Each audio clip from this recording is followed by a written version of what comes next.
भगवते वासुदेवाय। ॐ नमो भगवते वासुदेवाय। ॐ नमो भगवते वासुदेवाय। नारायणं नमस्कृत्य नरं चैव नरोत्तमं देवीं सरस्वतीं व्यासं ततो जयमुदीरयेत्। नष्टप्रायेष्वभद्रेषु नित्यं भागवतसेवया भगवतीर्वुत्तमश्लोके भक्तिर्भवती नैष्टिकी। कृष्णाय वासुदेवाय देवकीनन्दनाय च नन्दगोपकुमाराय गोविन्दाय नमो नमः। ॐ अज्ञानतिमिरन्धस्य ज्ञानाञ्जनशलाकया चक्षुरुन्मिलितं येन तस्मै श्रीगुरवे नमः। श्रीचैतन्यमनोभीष्टं स्थापितं येन भूतले स्वयं रूप कदा मह्यं ददाति स्वपदान्तिकं। वन्देऽहं श्रीगुरो श्रीयुतापदकमलं श्रीगुरून् वैष्णवांश्च श्रीरूपं साग्रजाता सहगणा रघुनाथान्वितं तं सजीवं साद्वैतं सावधूतं परिजनः सहितं कृष्णचैतन्यदेवं श्रीराधा कृष्णपदा सहगणा ललिता श्रीविशाखान्वितांश्च।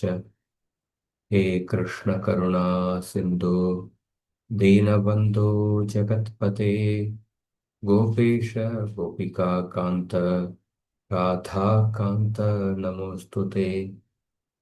तप्तकाञ्चन गौराङ्गी राधे वृन्दावनेश्वरी वृषभानुसुते देवी प्रणमामि हरिप्रिये।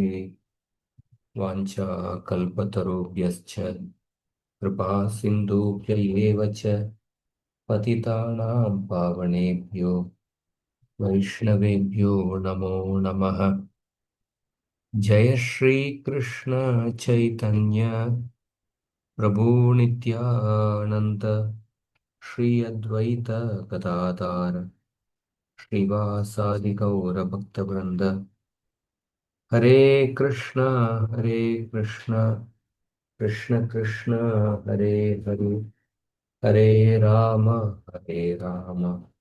राम राम हरे हरे। हरे Krishna. Just 1 second.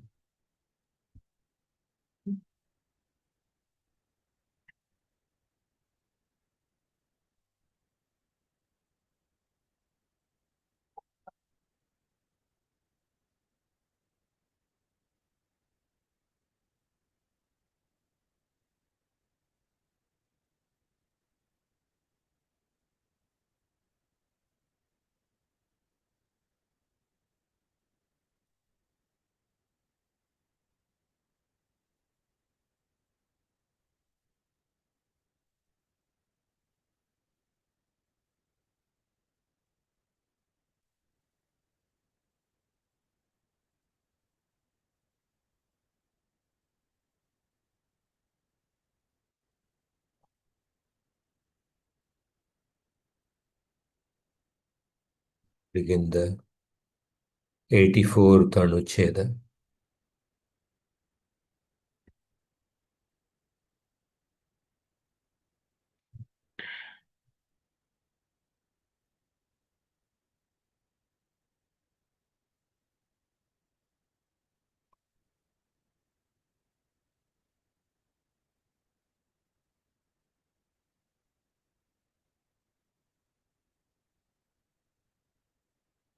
Continuing the same theme. Sorry, Prabhuji, to interrupt. This Visheshya means adverb, right? Visheshan is adjective. Visheshya is adverb, right? Visheshana is the adjective or And qualifier. Visheshya means qualified. qualified. Yeah. Okay. Thank you.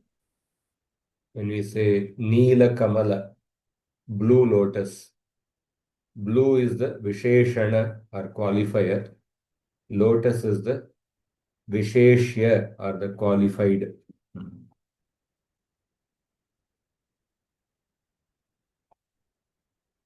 So 84th Anuccheda, Jiva Goswami's. The same theme is continuing. He's quoting from the 11th canto, 19th chapter, 5th shloka. Somebody can repeat after me. तस्मात् ज्ञानेन सहितम् तस्माज्ञानेन सहितं ज्ञात्वा स्वात्मानमुद्धव ज्ञात्वा स्वात्मानम उद्धव ज्ञानविज्ञानसम्पन्नो ज्ञानविज्ञानसम्पन्नो भज मां भक्तिभावितः भज मां भक्तिभावितः।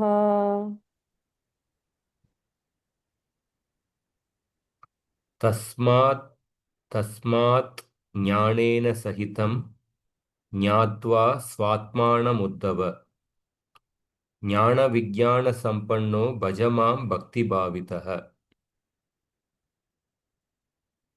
तस्मात् therefore ज्ञानेन सहितं Uddhav Krishna is addressing Uddhava, my dear Uddhava. Swatmanam Jnatva. Swatmanam means what? Swatmanam means Jiva Swarupam. Knowing your constitutional position, knowing your true self, Jnana Vijnana Sahitam. Through direct awareness and equipped with such knowing and realization, worship me in devotion. Bhajamam, through the totality of feeling and awareness. Bhakti Bhavatah. Tasmat Jnanena Sahitam Jnatva Swatmanam Uddhava Jnana Vijnana Sampanno Bhajamam Bhakti Bhavitah. So Swatmanam means Jiva Swarupam. Jnanam Vijnanam Cha Brahmyam. Brahmyam means Jnanam and Vijnanam. They are related to the impersonal Brahman. Kim Bahuna Atra Shri Chatussana Shukadaya Evo Udaharanamiti Shri Bhagavan Uddhavam. Kim Bahuna. So the term Swatmana means the essential nature of the Jiva. Jnana and Vijnana refers to, these two terms are related to Brahman.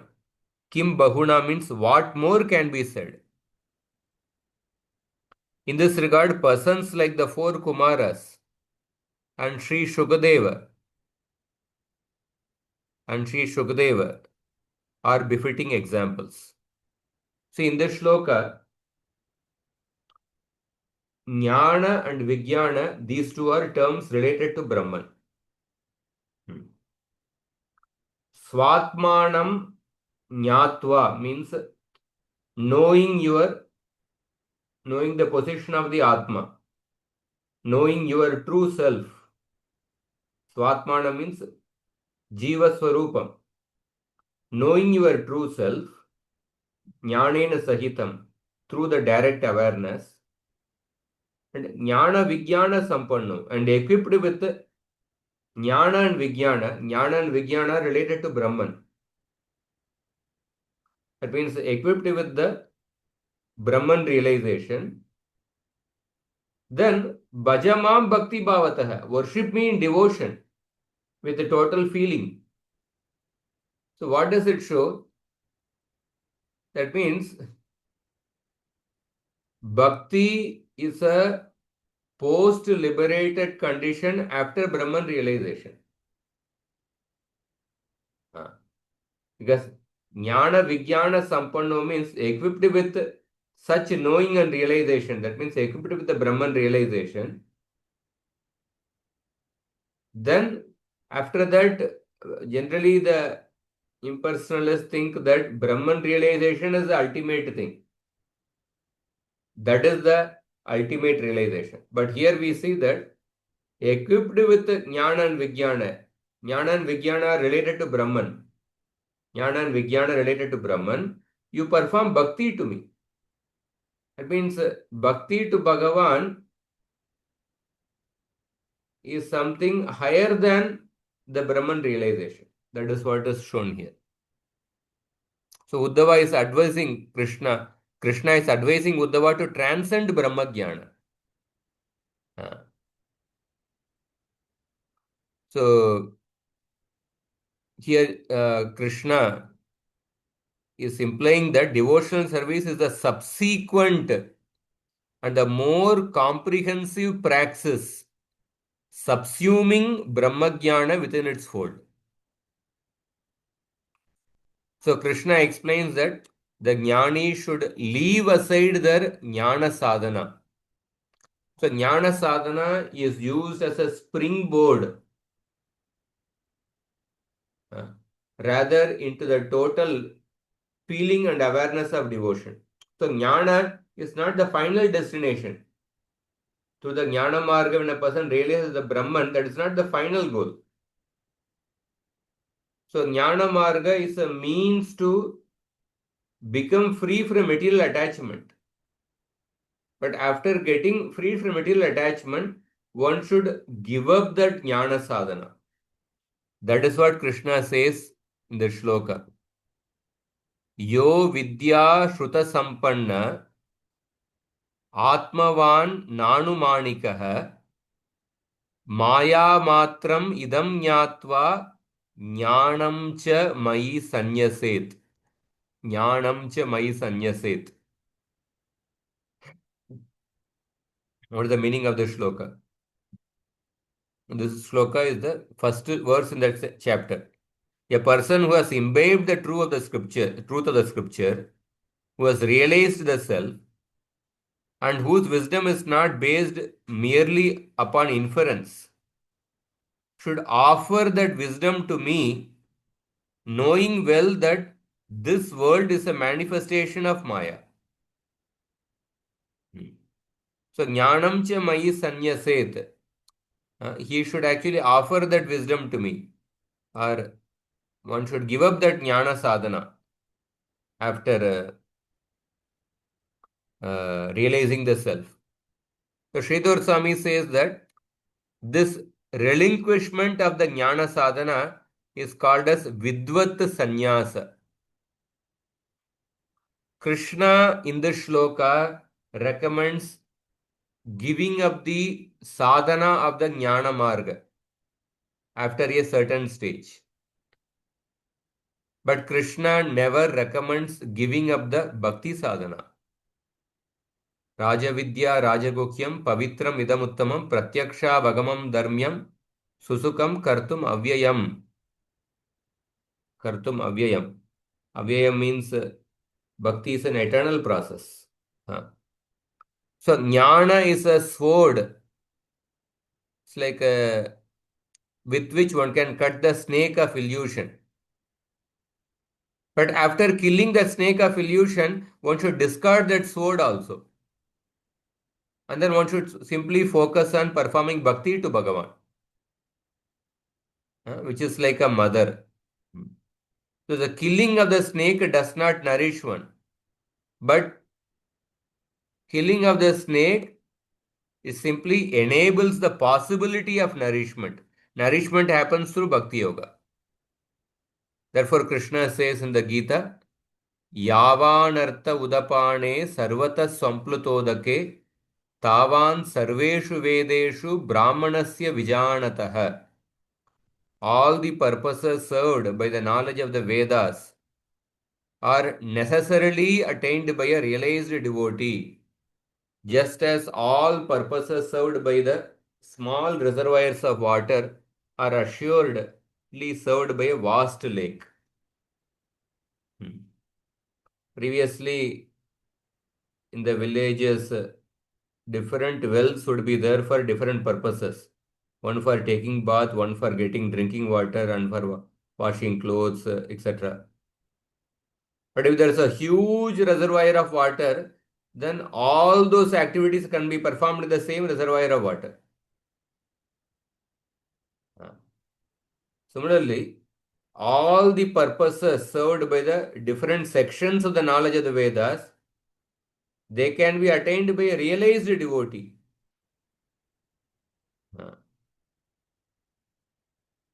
So the best examples are Vidvat Sannyasa. Vidvat Sannyasa means somebody who gives up the sadhana of the Jnana Marga after some time.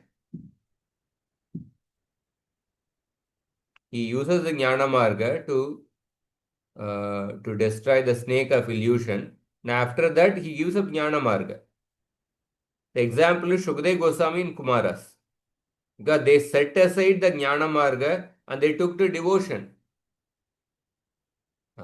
Being captivated by Lord's qualities. Atma Ramascha Munayo Nirgranta Abhyurukrame Kurvantyahetukim Bhaktim Ittam Bhuta Guno Harihi. Tasyaravinda Nayanasya Padaravinda Kinjalka Mishra Tulasi Makaranda Vayu Antargatasva Vivarena Chakaratesham Sanshobham Aksharajusham Apichitta Tanvoho. So giving up the jnana means shifting the context of awareness from indeterminate Brahman to the Bhagavan entity. Bhagavan equivalent with the infinite potency. So the recommendation in this verse is specifically for those who follow the path of Jnana Marga. But as far as devotees are concerned, they take shelter of Krishna right from the beginning. So we see the shloka, Krishna is telling to people who are following the path of Jnana Marga that after you understand your understand your Atma Jnana, Atma Swarupam, and realize the Brahma Jnana, then you perform bhakti to me. The next anuccheda, Jiva Goswami is quoting the Dhruva Maharaj's prayer. Shri Bhagavata Shabda Brahmamaya Kambus Prushta Kapolas Tat Prakashita Yatartha Nigado Dhruvo Balako Api Tata Vivritavan Ityevam Ananda Chamatkara Vishesha Shravanadapi Tasyaiva Purnatvamaha. So you know that when Dhruva Maharaj performed intense austerities for 6 months, then the Lord appeared in front of him. Dhruva Maharaj, he offered obeisances to the Lord and he wanted to offer prayers to the Lord. But because he was a small child, he didn't know how to offer prayers. He didn't have any education. So at that time, the Lord touched Dhruva Maharaj's head with his conch shell. When the Lord touched Dhruva Maharaj with the conch shell, Dhruva Maharaj got enlightened with the Vedic conclusion. Shabda Brahmamaya Kambus Prushta Kapolas Tat Prakashita Yatartha Nigado. By the touch of that Kambu, that is the conch shell.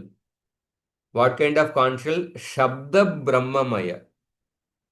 The conch shell is actually that conch shell is the personification of the Vedas. Conch shell, which is the personification of the Vedic revelation. So by the touch of that conch shell, the entire Vedic truths were revealed to Dhruva Maharaj.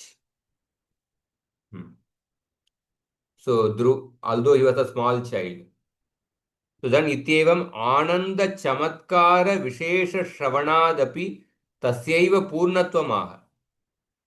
So, in this way, by the description of the Lord's astonishingly blissful attributes, he stated that ultimate completion belongs only to Bhagavan in his prayer. Ananda Chamatkara Vishesha Shravanadapi Tasyaiva Purnatvama. So, Dhruva Maharaj, in his prayer, he mentions this prayer is not simply some small child offering prayer. We have to understand that when Dhruva Maharaj received the touch of that conch shell is composed of Vedic knowledge. So by the touch of that conch shell, Dhruva Maharaj got enlightened with the essence of the Vedic wisdom. Therefore, the prayers which Dhruva Maharaj is offering, they contain the essence of the Vedic wisdom. So what is he pray? Somebody can repeat after me. Ya nirvritis tanubrutam tava pada padma या निवृत्तिस्तानुभूतान् तव पादपद्म ध्यानात् भवत् जनकता श्रवणेन वा स्यात्. ध्यानाद्भवजनकथा श्रवणेन वा स्यात् सा ब्रह्मणि स्वमहिमन् न्यपि नाथमाभूत्. सा ब्रह्मणि स्वमहिमन्यपि नाथमाभूत् किं त्वन्तकासि लुलितात् पततां विमानात्. किं त्वन्तकासिलुलितात् पतता विमानात्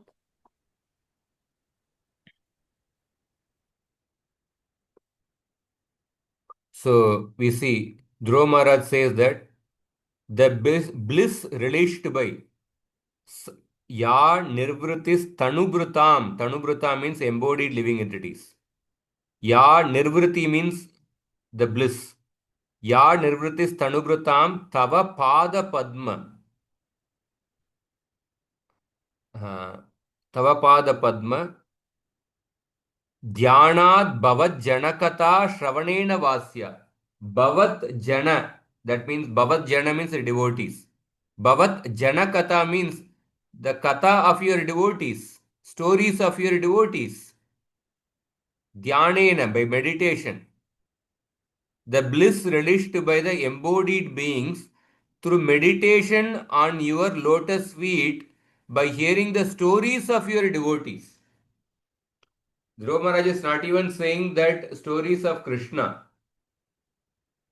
He is saying the stories of your devotees. The bliss experienced by the living entities through meditation on your lotus feet by hearing the stories of your devotees. Sa Brahmaniswa Mahiman Apinata Mabhut is not available even in Brahman. Sa Brahmani Swamahima. Swamahima api. Sa Brahmani Swamahiman api. Swamahiman api. Although it is your magnificence. Kim tu antakasi. Kim tu antakasi lulitat patatam vimana. How then can this be enjoyed by the devas who fall down from their airplanes? If the bliss from hearing the katha of your devotees or meditating in your lotus feet is not available even in the Brahman realization, then what to speak of the heavenly happiness? Because heavenly happiness anyway get destroyed when the pious credits get over. The devatas anyway fall down from their airplanes and their pious credits are over, which are pulverized with the sword of death. Kim tvantakasi lulitat patatam vimanat.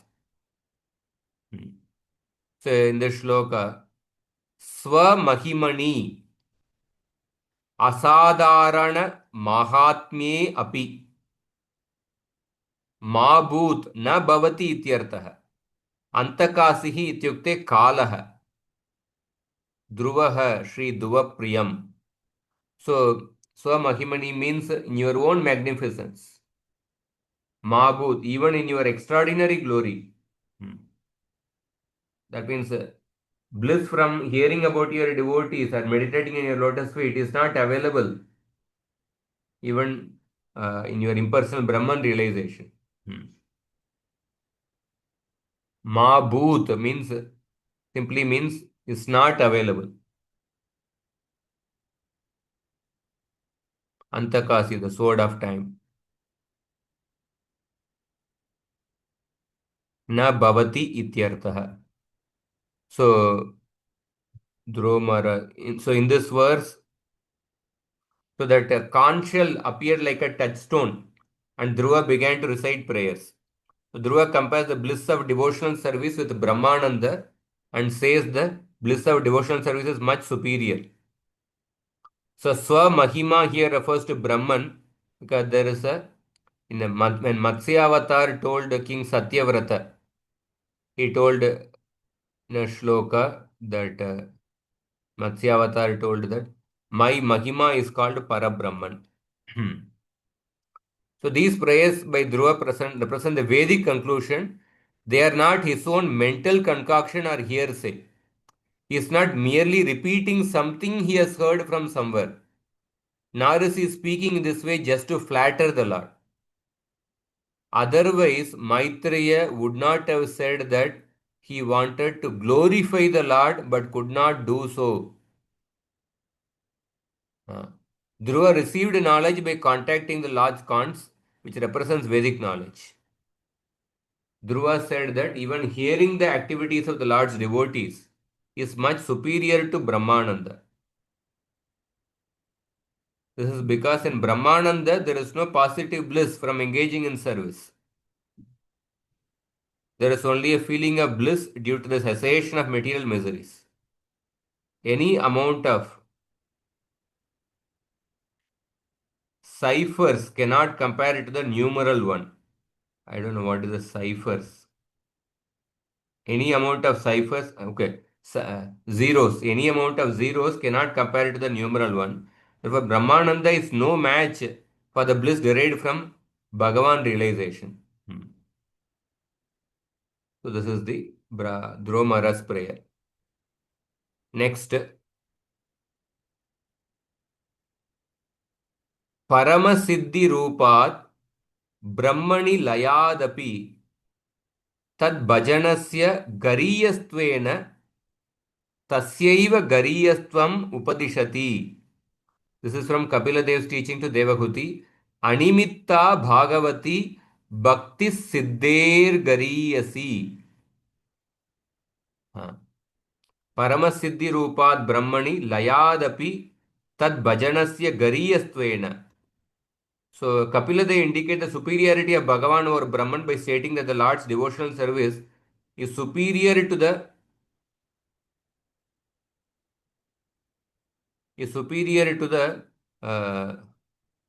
supreme perfection of merging in Brahman. So causeless devotional service unto the Supreme Lord is of greater significance than Siddhi. Animitta Bhagavati Bhaktihi Siddher Gariyasi. Animitta Bhagavati Bhakti means unmotivated devotional service. Gariyasi means superior, is superior to Siddhi. What is the word Siddhi here means? Siddhi means Mukterapi. It is superior to liberation. Siddhir Jnanat Mukterva iti Sri Bhagavan Nama Kaumudi. In Bhagavan Nama Kaumudi, Siddhi refers to Mukti. That's a quotation. Siddhi means either knowledge or liberation, Jnana or Mukti. To prove that Bhagavan exceeds Brahman in comparison, Jiva Goswami now shows that devotional service is endowed not only with the significance of mukti or merging with Brahman, but something of greater eminence. Therefore, Bhagavatam it is said that devotees do not desire liberation.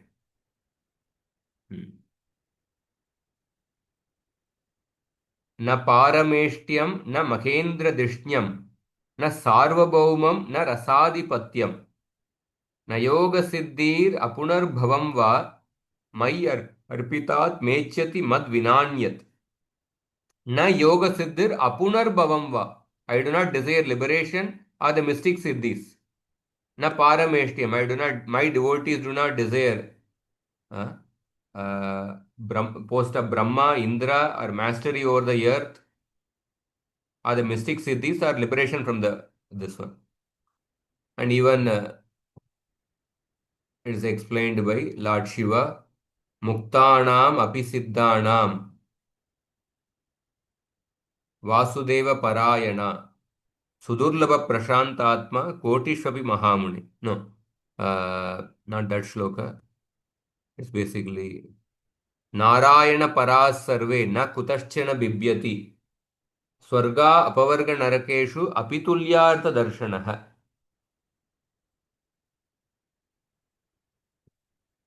The devotees who are completely dedicated to Sri Narayana do not fear anything at all.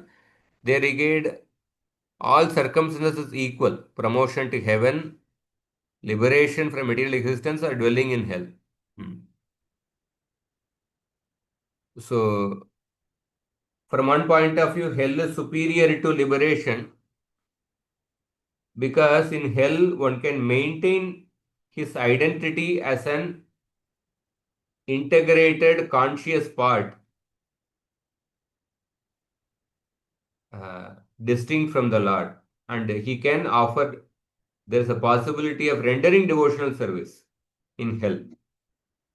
But in the liberation, in the Sayujya Mukti, it entails the state of being eternally merged in the undifferentiated mass of pure awareness. There is absolutely no possibility of rendering devotional service. Hmm. So, this condition dissolves altogether the possibility of exploring the post liberated development of devotional relation. So, therefore, devotees prefer even hell to liberation. Hmm. So, when the above verse says that a devotee considers both liberation and hell to be the same, the meaning is that he neither hankers for liberation nor abhors hell. If he can engage in devotional service, he can accept any circumstance. So, therefore, Billo Mangal Thakur says that liberation is standing at the doorstep with the folded hands, ready to serve him. But he has no interest in the liberation. Hmm.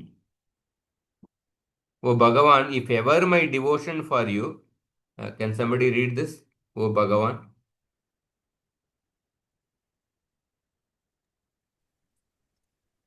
O Bhagavan, if ever my devotion for you should attain steadiness, then by divine grace, your form as a supernaturally beautiful boy will appear before me. When that happens, liberation will stand at my door with folded hands, waiting to serve me, while all the other goals of life, dharma, artha, and calm personified, patiently await their turn. Krishna Karnamrita 103. Even there's something, no, queen and maid, something like that. I don't know. What is that, queen and maid? This Yeah, follows. yeah. Liberation is like a maid servant, waiting to serve a devotee who is engaged in bhakti. Like that. The devotees embrace this perspective because they relish the sweetness of the Lord and his pastimes, which far exceed the bliss of merging in Brahman. The Bhagavan Nama Kaumudi is a book written by a Vaishnava on the science and philosophy of chanting the holy name.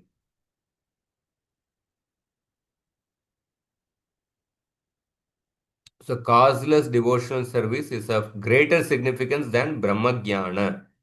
That is what that Pandit Lakshmidhara of the Bhagavan Nama Kaumudi, he has mentioned that causeless devotional service of greater significance than Brahma Jnana. Sa Bhagavati Bhakti Sa cha Siddher Jnanat Gariyasi. Hmm. Next anuccheda 87. Next is slightly long, but we will complete it. तदेवं Shri भगवानेवाखण्डं तत्त्वं साधकविशेषाणां तादृशयोग्यत्वाभावात् सामान्य आकारोदयत्वेन तद् असम्यक् स्फूर्तिरेव ब्रह्मेति साक्षादेव वक्ति द्वाभ्याम् साक्षादेव वक्ति द्वाभ्याम्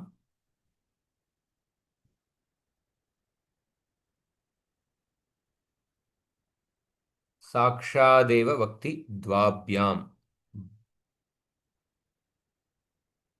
So again from Kapila Dev's teachings, in this way the Supreme Lord Bhagavan is the complete absolute truth, Akhanda Tattva.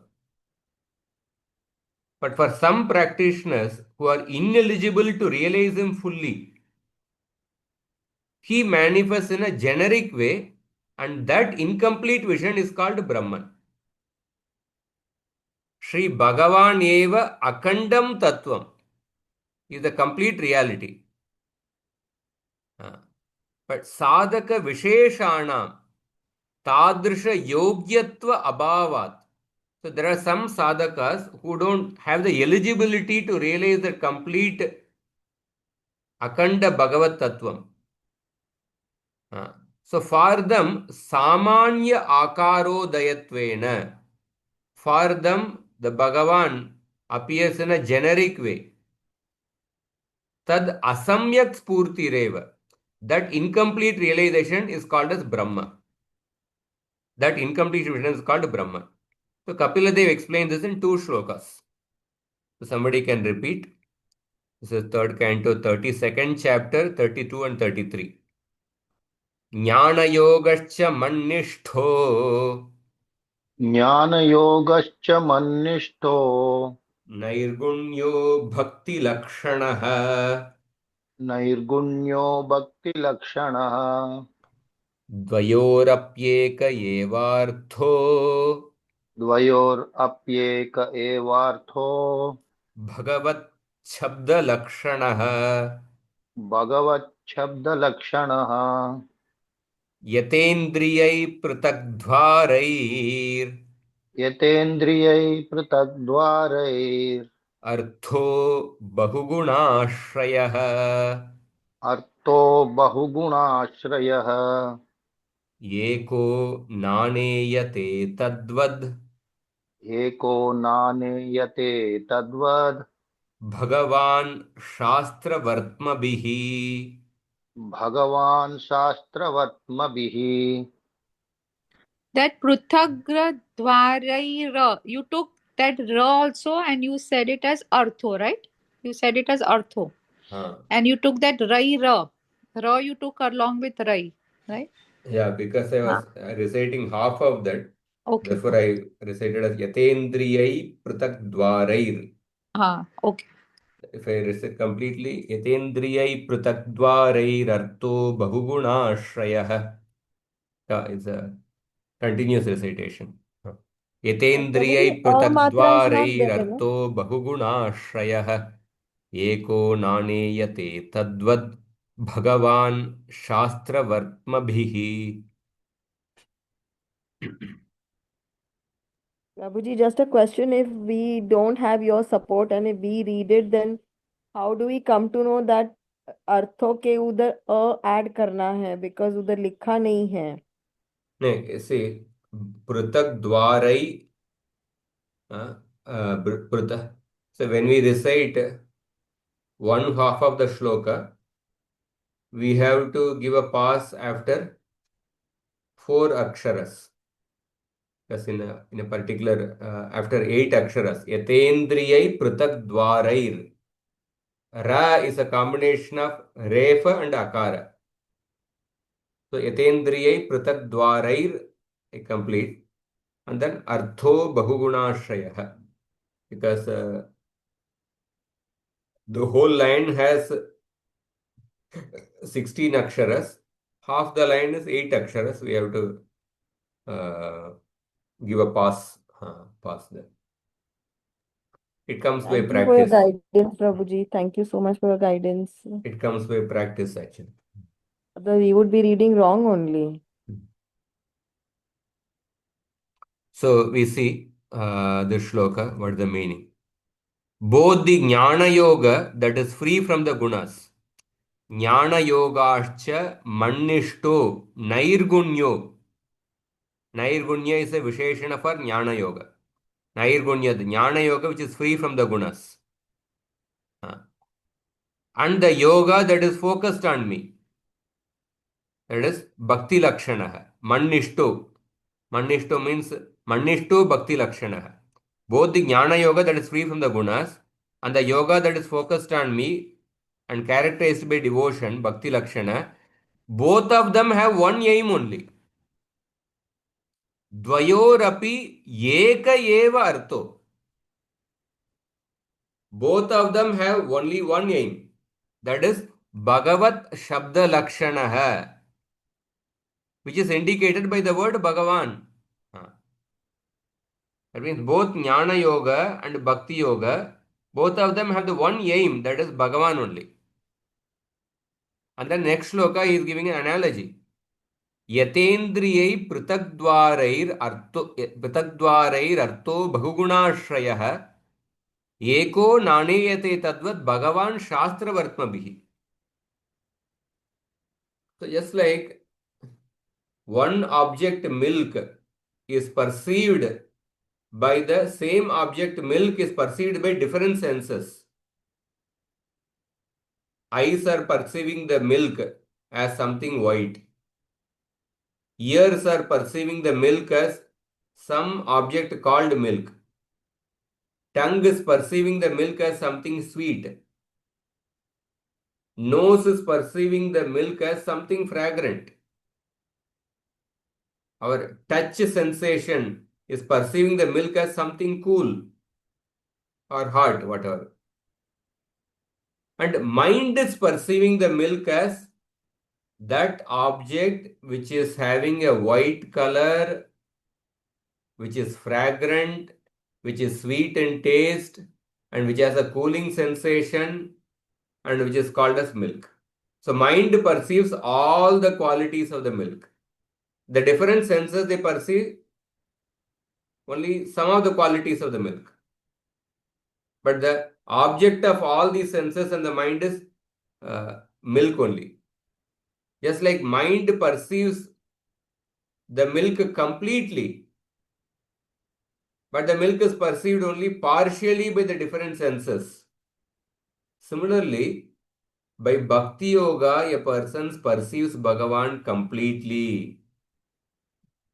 By the other paths, Jnana Marga, a person perceives only the Brahman aspect of the absolute truth. That is Bhagavan without qualities, Bhagavan without energies. So that is this one. A single object is appreciated differently by the different senses due to its having many qualities. Similarly, the one Bhagavan appears variously according to the different paths found in the scriptures. Comment by Sridhar Swami. Tika cha anena cha jnana yogena Bhagavaneva prapyah. Yata bhakti yogena ityaha nairgunyo jnana yogascha mannishto bhakti lakshanascha यो योगः तयोर्द्वयोरप एक एवार्थः प्रयोजनम. The purpose of this verse is to show that Bhagavan alone is the entity to be attained by Jnana Yoga, just as he alone is the entity to be attained by Bhakti Yoga. So Jnana Yoga, which is free from the gunas, and the yoga that is characterized by devotion unto me, both have the same aim, the same ultimate end. What is that ultimate end? Kosav Bhagavat Shabdo Lakshanam Jnapako Yasya. That is indicated by the word Bhagavan. The same thing is mentioned in the Gita. Taduktam Sri Gitasu. This is the 12th chapter. Te prapnuvanti mameva sarvabhuta hite rataha iti. Gita, it is mentioned that engaged in the welfare of all beings. The jnanis, the followers of the jnana path, they attain only me. Te prapnuvanti mam eva. They attain only me. And then he is raising an objection. Nanu. Nanu means the objection is raised. Nanu jnanayogasya atmalabha. Jnanayogasyatmalabha phalam. Jnanayogasyatmalabha phalam. Shastrena agamyate. Bhakti yogasya tu bhajaniyeshvara praptihi. Is it not that the goal of Jnana Yoga is Atma and the goal of Bhakti Yoga is Ishvara? Kutastayor ekar tattvam. How can you say both of the both the yogas have the one aim? But from the scripture we learn the result of Jnana Yoga is attainment of the Atma Labha, self. Whereas that of Bhakti Yoga is attainment of Ishvara, who is meant to be worshipped. So how can you say that both have the same goal? Iti ashankya, anticipating this doubt. Drishtanteno upapadayati. So an example is given. This doubt is cleared by an example. Yata bahunam ruparasadinam gunanam ashrayah क्षीरादिरेक एवार्तो मार्गभेद प्रवृत्तैर इंद्रियैर नाना प्रतीयते चक्षुषा शुक्ल इति रसनेन मधुर इति स्पर्शेण शीत इत्यादि तथा भगवान एक एव तत्तद रूपेण अवगम्यते इत्येषा. Same thing which I explained. Though milk is one substance, it is a repository of many qualities, such as form and taste, and thus appears differently when perceived by the different senses. To the eye it appears white, to the tongue it appears sweet, to the touch cool. The same way Bhagavan is one, but yet is experienced differently in accordance with the viewing capacity. अत्र भगवान् एवाङ्गित्वेन निगदितः. भगवान् एवाङ्गित्वेन निगदितः. अतः सर्वांश प्रत्यायकत्वाद् भक्तियोगश्च मनस्थानीयो ज्ञेयः. So here Bhagavan is singled out as the complete manifestation, inclusive of all the parts. Therefore, in this example, Bhakti Yoga is compared to the mind. So with the mind, one perceives all the qualities of the milk. Similarly, with the Bhakti Yoga, a person perceives Bhagavan, which includes Brahman and Paramatma, in its capacity to fully ascertain an object through analysis and integration of each of its parts. We'll go through the commentary. So Jiva Goswami explained that Bhagavan is the complete and Brahman is the partial manifestation of absolute reality. These two manifestations appear according to the specific qualifications of the worshipper. So Jiva Goswami says that Brahman is the incomplete realization of Bhagavan by referring to the teachings of Kapila. So every object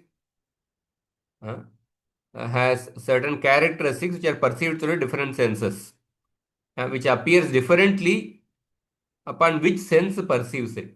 Two blind men are, when they are told to describe an elephant, somebody touches the elephant's leg and then says that it is something a pillar. Other person touches the tail of the elephant. He says that it is a rope. But a person with a complete vision would describe it quite differently. Similarly, the viewing capacity of the worshipper is what determines the absolute reality. People who practice the Jnana Marga, they perceive only the absolute truth without qualities, Bhagavan without qualities.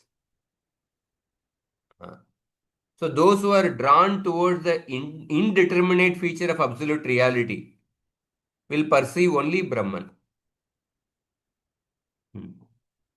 which is formless and qualityless. Those whose vision is able to pierce through the undifferentiated luminosity behold the transcendental person, Bhagavan, who is the source. To them who are drawn into a loving relation with the Lord, he appears as a person. Krishna says that ye yatamam prapadyante tam sataiva bhajamyaham mama vartmanu vartante manushya partha sarvashah. I reveal myself to everyone who surrender unto me in accordance with the essential nature of the surrender.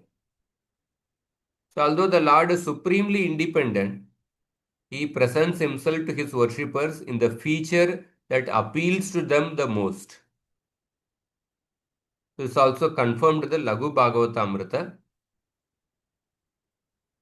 Tattat Shri Bhagavatyeva Swarupam Bhuvi Vidyate Upasananusarena Bhati Tattat Upasake.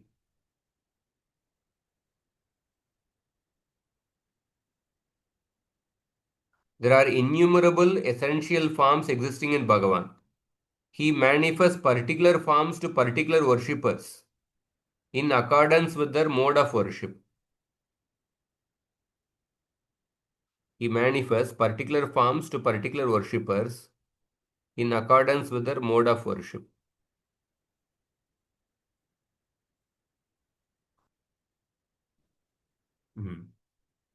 So, Kapila says that Bhagavan alone is the entity to be attained both by Jnana Yoga and Bhakti Yoga. The knowledge of the Absolute, divested of manifest qualities, and knowledge of the Absolute, inherently endowed with qualities, both relate to Bhagavan. That is what Krishna says that Te prapnuvanti mameva sarvabhuta hiterata. Those who worship the unmanifest impersonal feature, they also attain him only. Mameva prapnuvanti. Because Brahman is non-different from Krishna. Te prapnuvanti mam eva. That mam eva indicates the identity of the Brahman with Krishna. So according to the law, it's like a Brahman is basically Krishna without the qualifier. Brahman is nothing but the Bhagavan without the qualities. Qualities are the qualifiers. So it's like according to the logic, an object that is yet unqualified is not different from the same object when qualified. Shuddho Vishishtan na atirichyate.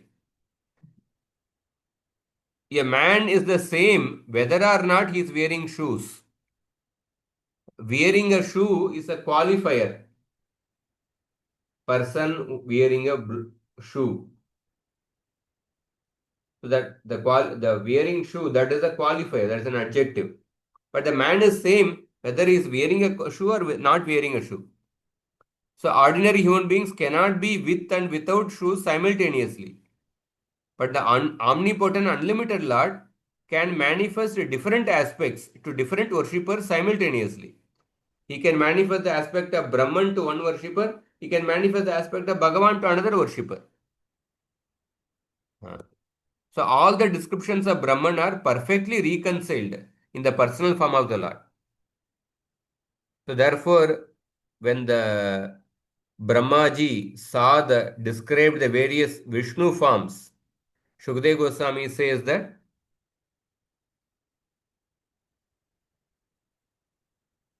Satya Jnana Anantananda Matraika Rasamurtayah Asprushta Bhuri Mahatmya Api Upanishad Drisham. So, the Vishnu forms were embodiments of the one absolute essence, constituted of unalloyed being, conscious and infinite bliss alone. Their infinite glory was certainly untouched, even by those who see with vision, refined by study of the Upanishads. So Brahma addresses Krishna as a complete Brahman. Brahma says that Ahobhagyam Yanmitra Ahobhagyam Nanda Gopavrajau Kasam Yanmitram Paramanandam Purna Brahma Sanatanam. So how fortunate are the residents of Vrindavan, because for their friend the supreme bliss, the eternal and complete Brahman. So you can read the next, while glorifying Krishna.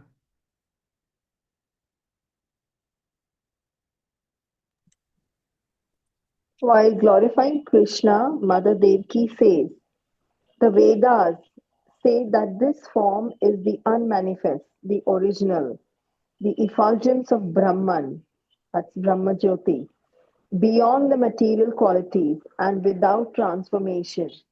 It is pure existence without attribute and without action. Verily, it is you, Vishnu himself, the flame of spiritual truth. So all these verses, why they are quoted? To show the identity of the Brahman with Krishna. So Brahman is Bhagavan without the qualifiers, without the qualities, without the energies. Bhagavan is absolute truth with qualities, with energies. Generally, suppose somebody wearing a chapel or not a chapel, both are person is same only. Similarly, Brahman and Bhagavan they indicate the same entity. One is without qualities, another is with qualities. So these verses clearly describe Krishna as the complete indivisible Brahman. And Krishna also says that Brahmanohi Pratishtaham is the foundation of Brahman. Moreover, the qualities of Brahman such as Jnana, Ananda and Satya cannot exist by themselves without any substratum. As logic states that qualities must reside in a substance. So the qualities must reside in a substance. The qualities of Brahman cannot exist by themselves without any substratum, that is the Bhagavan. So Brahman cannot exist independent of Bhagavan. So then the analogy which we explained, object which is perceived, milk. Same object can be described differently based on the experience of each of the senses. But all the senses are linked to the mind, and the mind gets the complete picture of the object. Milk, which is white in color, cool in sensation, sweet in taste, and fragrant. So the Lord has various qualities such as Jnana, Ananda, Sat, Form, and so on. And scriptures talk about various paths. Bhakti, Ashtanga Yoga, Jnana Marga. So each of these paths lead to either to partial realization. Jnana Marga leads to the realization of the Brahman feature. Ashtanga Yoga leads to the realization of the Paramatma. Bhakti Yoga leads to the realization of the Bhagavan in totality. So Bhakti is the most comprehensive path because it leads directly to the realization of the complete. So other processes are likened to the maid servants of the queen. The queen is the Bhakti, who alone can lead one to proximity of the Lord. Only queen can come close to the Lord. Other processes are like the maid servants of the queen. So the knowledge and experience held by these maid servants about the king is also valid but incomplete. So maid servant will also have some knowledge about the house owner, but the wife will have complete knowledge of the house owner. Maid servant will have some partial knowledge. So the experience of the queen, however, whose intimate relation with her husband gives her access to all his secrets, and that is the most complete. So therefore, Krishna says to Uddhava that yat karmabir yat tapasa jnana vairagyatascha yat yogena dana dharmena shreyobi ritarairapi sarvam madbhakti yogena madbhakto labatenjasa swargapavargam madhama katanchit yadi vanchati. So Krishna says, you can read this translation, whatever may be attained,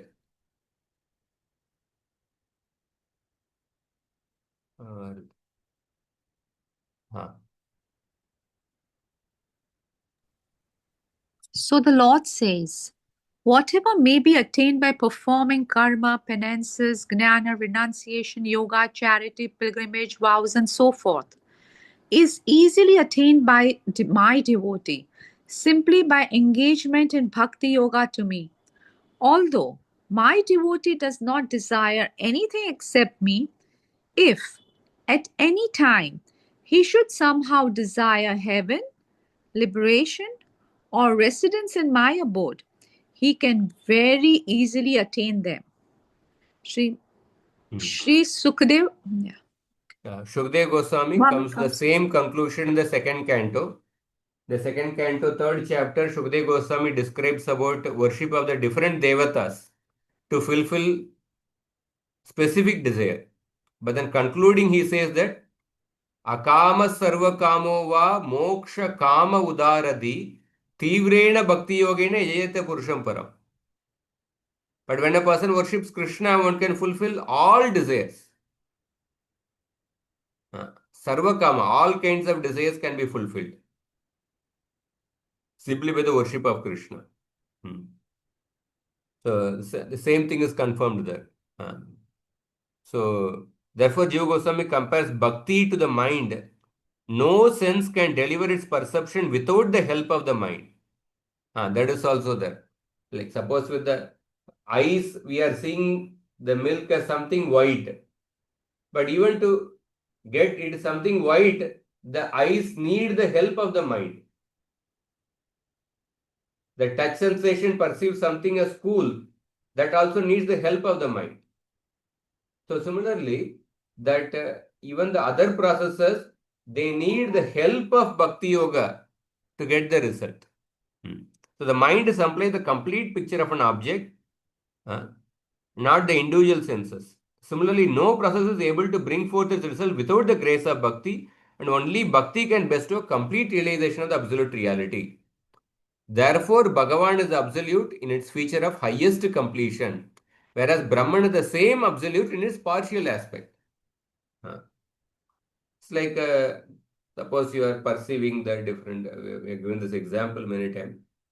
There's a nicely cooked, many 56 items are cooked and kept in a room.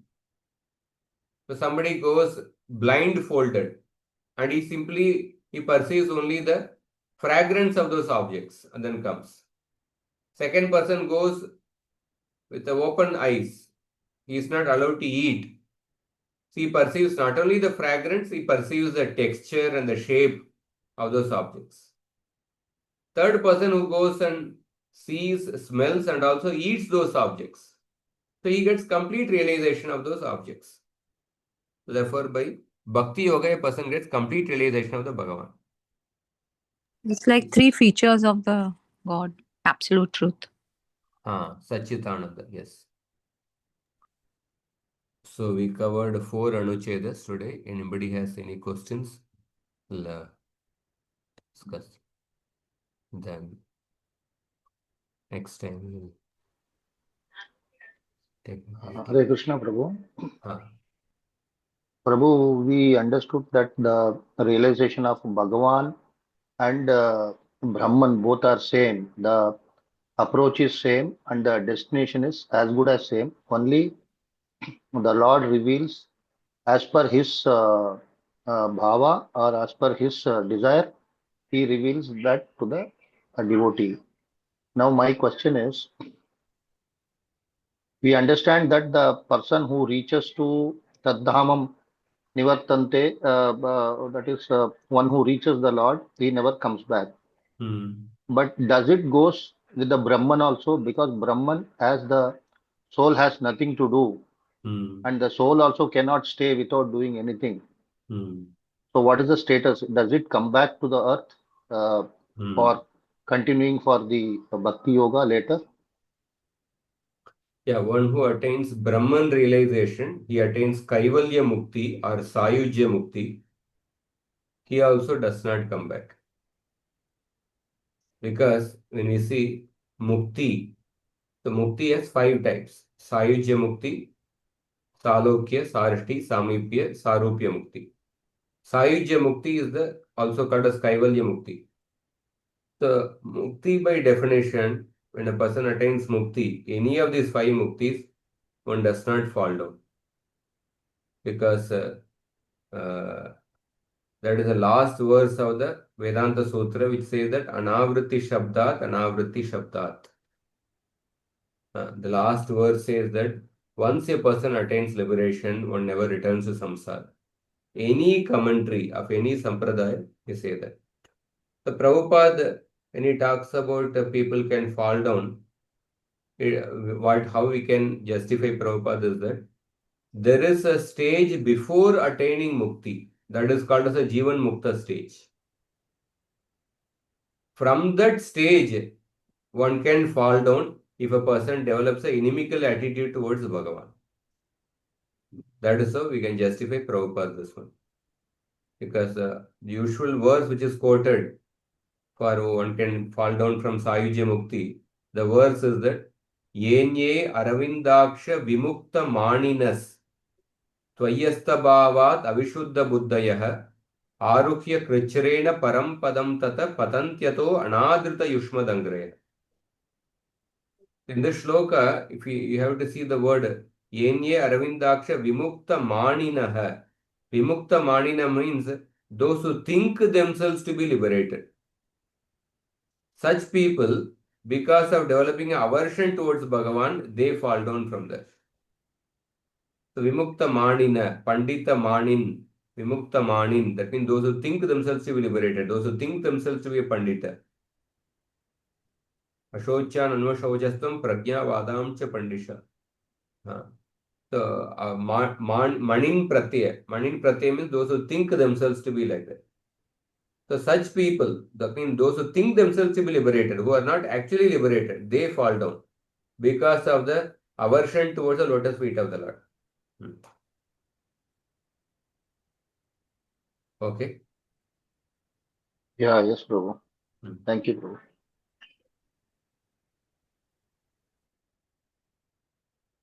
Hare Krishna. So we'll stop here. Next week, let's see which day we can. Now they're going to say mostly. Let us check whether Thursday or something. Also, Prabhuji, Hmm. this the Lord, appears for different people in a different form. That's already covered in some of the anucchedas earlier. Yes. I think in somewhere before 40, 45, something like that. And this queen and the maid servant, you have given a very good example that suppose the house owner want to tell some job to the queen, that servant, it goes through via queen. Something like that. That the queen, servant, and the householder, master. That's the symbols. Yeah, that analogy is in a different analogy. The house owner does not directly tell the maid servant. The king actually, usually the house owner does not deal with the maid servant. The wife only deals. So similarly, that analogy is given to show that how the Krishna does not directly deal with the material energy. Oh, correct, Krishna, correct. Krishna deals with the material energy through his other Shakti, internal energy. Just like iron, the magnet is there, and the magnet moves, the iron pieces move. But the magnet is not directly contacting the iron piece,